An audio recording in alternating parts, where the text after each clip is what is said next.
Hammaga assalomu alaykum. Bugun mana 2018-yilda 10-dekabr sanasi Janubiy Koreyaning Puxan shahridamiz. Bugun mana hayotimizda birinchi marta dengizga yaqinlashib turibmiz. Sizlarga ham ilingyapti, xudo xolasa hozir ko'rasizlar. Dengizni yaqindan jonli ko'rish ajoyib bo'lar ekan. Marhamat.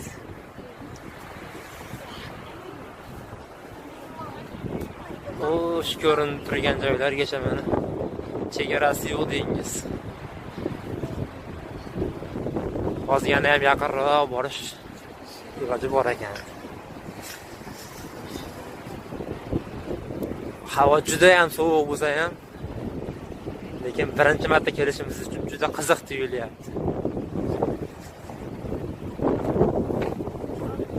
Olislarda mana kemalar ko'rinyapti.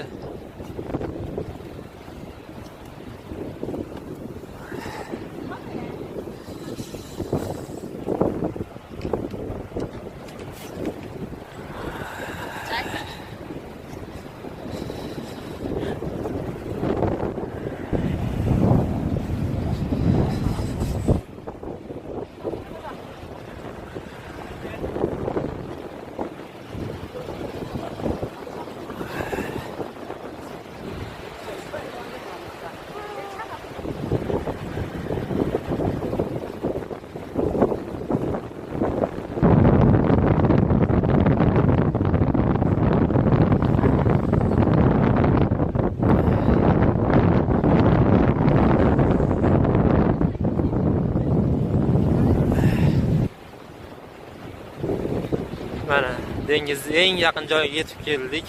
Ko'rishingiz mumkin. Chegarasi yo'q dengiz.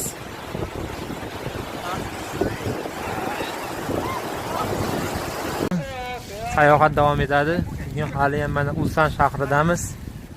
Hozir bu yerda mana delfinlarni, haykallarni bor ekan, rosa ko'p. Tashlarni ko'rib yuribmiz mana. Ko'rishingiz mumkin mana har xil turdagi delfinlar, har xil shakllarda.